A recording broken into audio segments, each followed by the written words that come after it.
ಆದರೆ ಇದೆಲ್ಲದರ ನಡುವೆ ಇಡೀ ರಾಜ್ಯದಲ್ಲಿ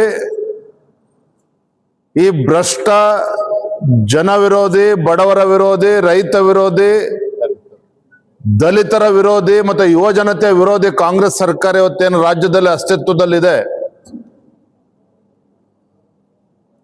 ಈ ನಾಲಾಯಕ್ ಕಾಂಗ್ರೆಸ್ ಸರ್ಕಾರದ ವಿರುದ್ಧ ಜನ ಬೇಸತ್ತಿದ್ದಾರೆ, ರಾಜ್ಯದ ಜನ ಬೇಸತ್ತಿದ್ದಾರೆ. ಇದೆಲ್ಲದರ ಪರಿಣಾಮವಾಗಿ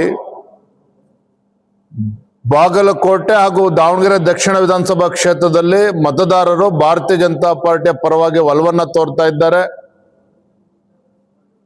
ಆಡಳಿತ ಪಕ್ಷ ಕಾಂಗ್ರೆಸ್ ಪಕ್ಷ ಏನೇ ಹರಸಾಹಸ ಮಾಡಿದ್ರೂ ಸಹ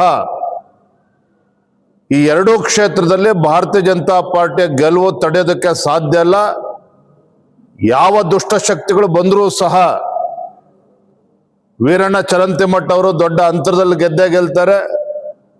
ದಾವಣಗೆರೆಯಲ್ಲೂ ಕೂಡ ಒಂದು ಐತಿಹಾಸಿಕ ಗೆಲುವಿಗೆ, ಭಾರತೀಯ ಜನತಾ ಪಾರ್ಟಿ ಐತಿಹಾಸಿಕ ಗೆಲುವಿಗೆ ಸಾಕ್ಷಿ ಆಗ್ತದೆ.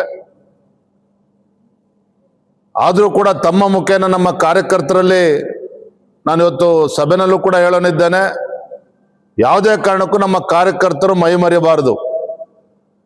ಚುನಾವಣೆ ಮತದಾನ ಆಗ್ತಕ್ಕಂಥ ಕೊನೆ ಕ್ಷಣದವರೆಗೂ ಸಹ